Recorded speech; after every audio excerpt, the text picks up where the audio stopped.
Good afternoon and welcome to Monday of week 35 of training a miler, some more, for a 6-day mountain race called Dragon's Back in September 2025. Now a mile is 4 laps plus 9 meters of a standard track, and Dragon's Back is 236 miles across 6 days from Conwy Castle to Cardiff Castle, north to South Wales, taking in just about every big peak you can imagine en route.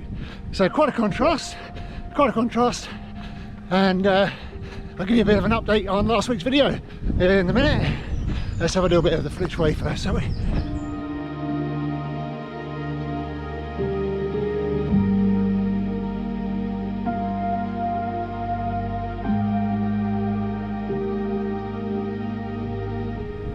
So last week, very short video, just 2 runs, and I was telling you all about the fact that my heart had gone into arrhythmia, which went to the doctors this morning, had an ECG, all confirmed atrial fibrillation, and we've got an AV node block, which is limiting the heart rate to a max of about 120 beats per minute.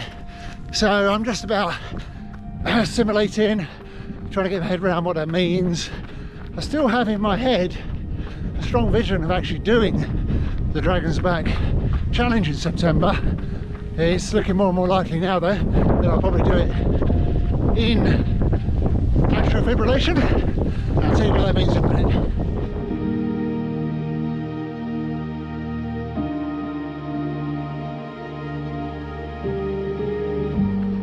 Well, first of all, it means I've got a referral back to Basildon cardiac unit under Stuart Tan.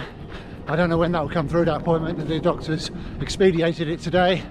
I think it's highly unlikely there'll be any operations before Dragon's Back in September, and even if there was, probably not well placed, because I think if you have an ablation, you'll have to look up all these terms, sorry, it's getting quite technical, isn't it? But anyway, if you have an ablation for atrial fibrillation, I think they don't want you to run for quite a while, whereas what I had before was for atrial flutter, and that was okay, you could run quite quickly. So I say I don't think it's going to be a case of being fixed before then. I think if it does come out of atrial fibrillation, it will be on its own course, because it just decides to settle down, which we can all hope for, and that's what I'm hoping for. But if I do have to run Dragon's Back race with it, this is what it means. Maximum heart rate around about 125, which is mid-point zone 2 for me. Now I'm clipping along here now on the flat at 935s, which is fine for on the flat relative pace. That's all you're ever going to really do across the Dragon's Back day anyway, so from that perspective, no issue. What it's going to come down to is climbs. When I climb hike hard up a good gradient, I normally hit about 150 plus. So the impact on hard hiking up gradients is going to be the real player, and how much that slows me down. So Keswick Mountain Festival this weekend will be very interesting, because it'll be a chance to get some elevation and climbs in. Nothing like Dragon's Back, but it'll be interesting to see how the body performs. Now I'll have a barometer, because it took me 8 hours to get around the Keswick Mountain Festival last year when I was in atrial flutter. So this atrial fibrillation is a little bit different in the way it behaves and manifests, but it'll be interesting to use that as a benchmark, because I think I'm not going to take any Coke, and that's Coca-Cola, not drugs, Coca-Cola, from the feed stations. I'm not even going to take their fuel, I'm just going to take their water, and I'm going to self-support myself in the Keswick Mountain Festival, and that'll allow me to get in and out of the feed stations really quick, but also keep moving. So I'm going to try to light run every single runnable section and see what time I get around in. So I think after Saturday, or Sunday's on, we'll know more about how to approach the big week in September.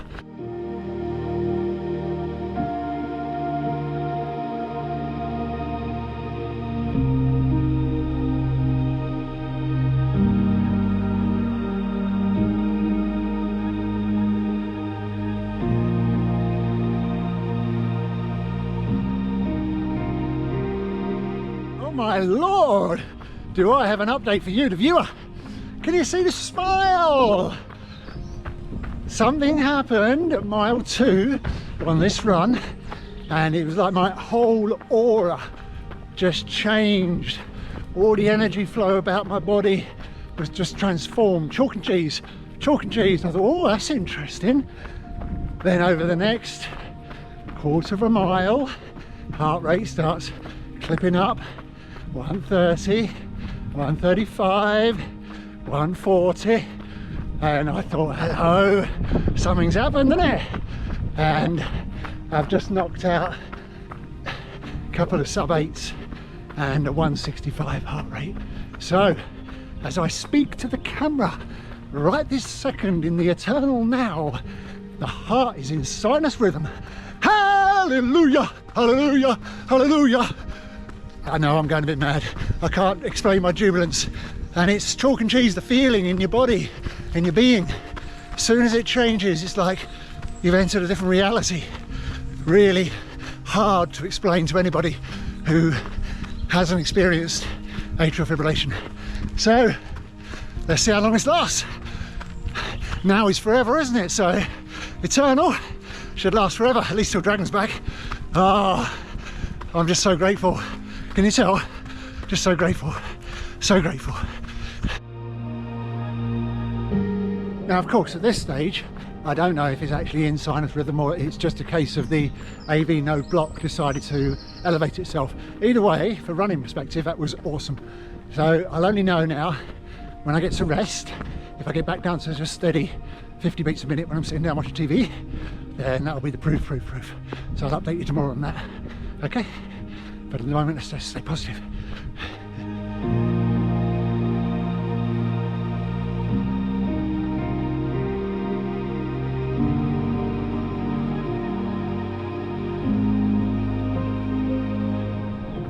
Good morning and welcome to Wednesday, the something, it's a date in May, and about the middle of May sometime. Anyway, I'll give you an update in a minute. Beautiful sunny day, blue sky again. How many of these have we had since March, eh?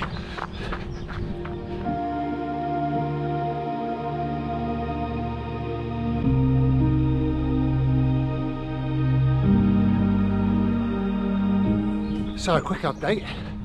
All that jubilance after Monday's run, which you saw from the video just now, was a little bit premature, because all that happened was, as I think I suspected, the AV node is the thing in the middle of your heart which regulates the beats between your atrials and your ventricles. Now the atrials can flutter around at 300, 400 beats a minute, but the ventricles mustn't, otherwise you're going into cardiac arrest. So all it does, the AV node regulates, it takes some of the beats and blocks others. Now, all that had happened on that run was the block rate had changed and it had elevated itself, which meant on the run I could go up to 155 and feel normal, but when resting it was letting too many through, and I was on about 105-ish average at rest and erratic, which isn't good. So actually it was worse situation to be in than before. However, good news, that continued all night, and about 4 o'clock in the morning yesterday, into Tuesday, went back into sinus rhythm. And how can I confirm that? Well, I've been 24 hours since then in sinus rhythm. So how do you know without an ECG? Well, you have a completely regular heartbeat. It settles at 55 when you're sitting on the sofa, stays there, and then you go for a run like now, and it climbs up gently and stays regular. Plus, you feel good. That's the most important thing. You feel completely different, at least I do. So, good news. Let's hope this stays settled now, and we can head to Keswick, get that out of the way, and then get back into proper training again, albeit cautiously. So, sun's out, and there's a happy Steve Reed running on a Wednesday morning. Makes such a difference, such a difference. Anyway, I'll talk to you a little bit about, it's important we do discuss atrial fibrillation and the ultra runner, because I'm not trying to plant seeds in your mind of ultra runners that are going to worry you. but it's something to be aware of, and I've got a couple of ideas why ultra runners are at higher risk, but I'll share that in a second.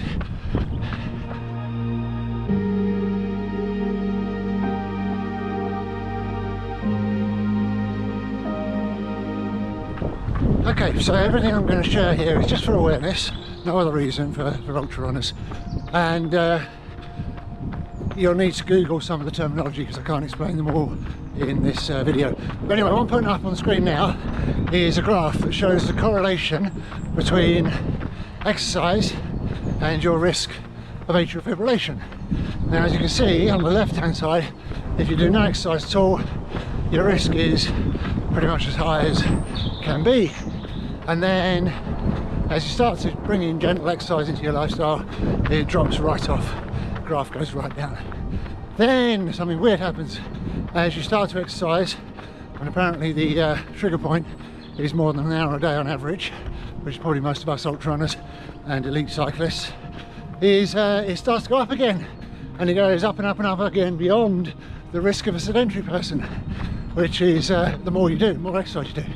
So we can't deny statistics, they are what they are, but here's a couple of ideas I've got, certainly from my own perspective, my own watching myself. Obviously I'm a high risk person, that's why my cardiologist shared that graph with me, just so that I knew, you know, that pay attention basically. But here's my thoughts. Us ultra runners and cyclists, I guess, I can't really speak for cyclists, but we eat really healthy, we're really careful about what we put in our bodies generally, and we hydrate well and everything else. But then when it comes to ultras, you've only got to take one look at the feed stations and what people carry with them to see, using my example as a real example, that basically come race day, any healthy eating thoughts just go out the window. All you want is calories in whatever form you can get them. Jelly babies, Haribos, Coca-Cola.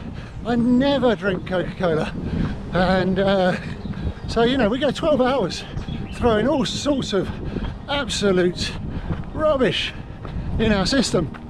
Now, I'm not saying that sudden change of dietary contribution is what triggers atrial fibrillation, but that is the trick. We each of us need to, if we ever do unfortunately go into it, look what was going on the week before. For me it was alcohol in May 2024, 2 pints of Guinness, sent me straight in. So I've cut alcohol out altogether. But I'm wondering now, as I never drink Coke, and Coke is laden with caffeine, and though caffeine doesn't cause AF, it is a known trigger. So for me, no more Coke, just water, and also I have to think about how I get my calorie intake, because I don't want a sudden rush of real low GI foods. Got to work out an alternative. So yes, for each of us to consider, but I think that's why there is perhaps this graph, because nobody's doing any long-term sort of research into it, but there's no proper studies as far as I'm aware. There's just a sort of statistical graph, but it could be down to things nuanced like diet and diet on race day. Anyway, that's what I'm going to put on my head. I've got to find out what my triggers are, and I've got to stop the triggers basically.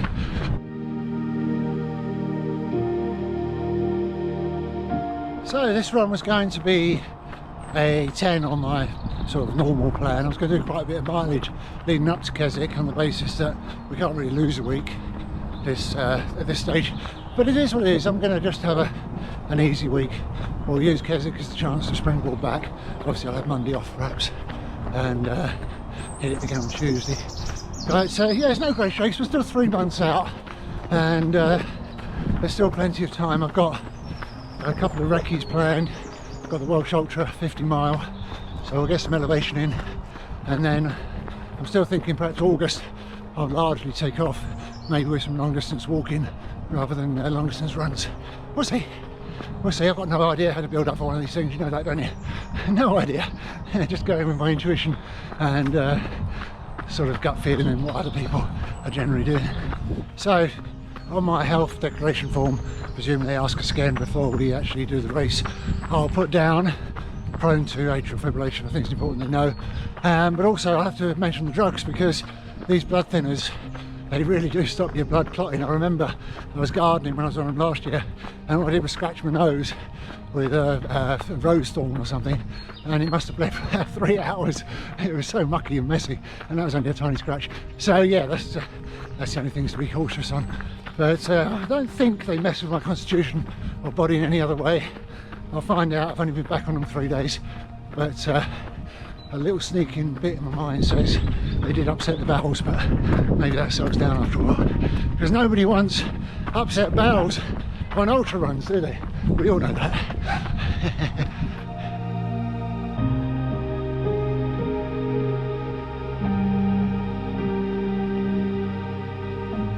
That was funny. I go into my own world when I'm talking to the camera, to you folk, and just as I went across the bridge with some cars below, I of course shouted out, "Upset bowels on ultra runs!" And this lady looked up, riding her car, talking to her car. I thought, A, who the heck is he talking to? And B, why is he shouting that out in the middle of the ridgeway? But anyway, it tickled me, made me laugh.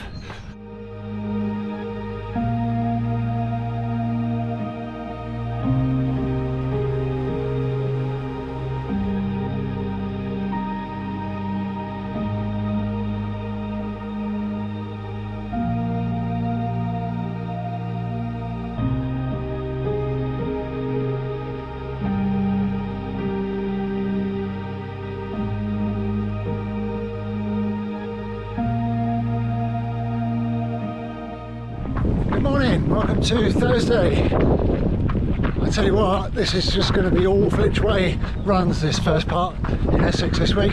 So I thought I'd give you a little bit of dronage there, just to spice things up a little bit. Spice it up.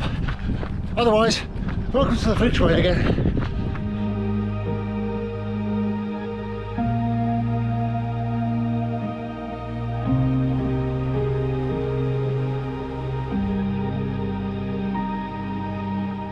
Anyway, I'm going to make this week's video 2 parts. There'll be an Essex part, and then we'll have one dedicated to the mountain, Keswick Mountain Festival 50k.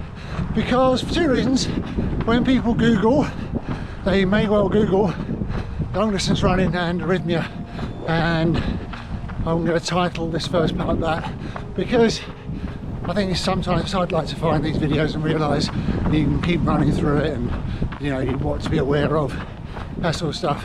So it's a bit niche, so I'll leave it as a sort of video just for that sort of stuff, and we'll have the Keswick Mountain Festival undiluted by this sort of knowledge and information. But just to close out this week, I probably will do another run tomorrow, but close out the heart talks. One of my clients, I'm very fortunate, one of my garden clients is a cardiologist, and she allowed me a bit of time yesterday, and we chatted through some scenarios, and she wasn't giving me specific advice that I'm to rely on. She was quite clear about that, just a general chat. And obviously my cardiologist will do some more ECGs and he'll give me definitive.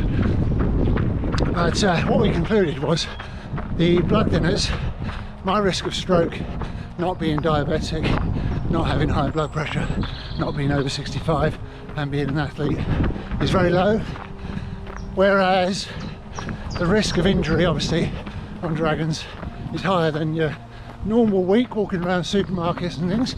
So she thinks it's best to stay off the blood thinners really, and especially for dragon's back, if I'm not having any issues. And if I go into AF, the risk of stroke is so small for an athlete. However, she said the risk of clots will go up if you get yourself dehydrated. So she said you've got to keep hydrated. It's got to be your #1 goal in the mountains. So, because that's A, a trigger, and B, the risk of clots is higher if you're dehydrated. So yeah, I've always thought hydration is crucial for me anyway, so I just have to pay more attention to that than I probably would have. But that's about it really. She said it is the type that comes and goes by the sounds of it. So, you know, you'll probably have 3-day episodes, 4-day episodes and then it'll just trip back on its own.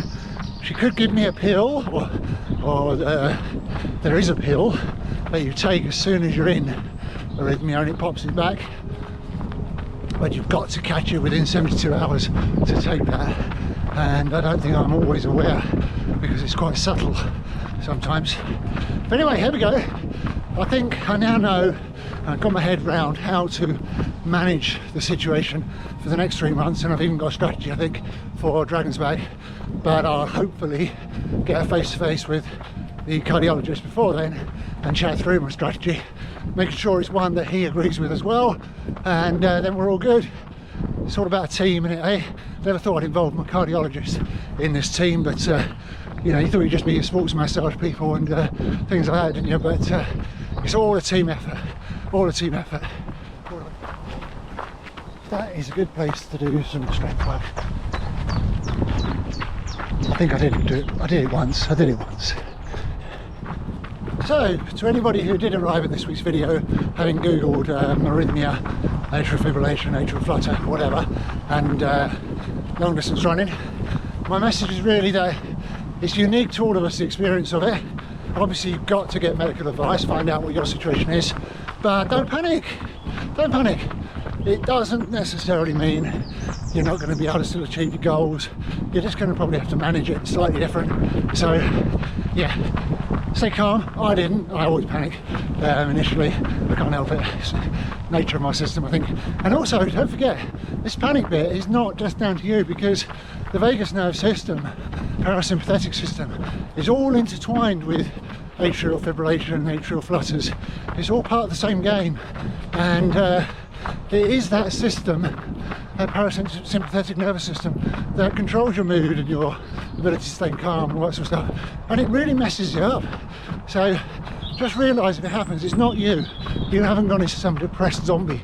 It's just the system is well up the creek, and you'll feel completely your normal self once you get it under control again. So there you go, seek advice, get good advice.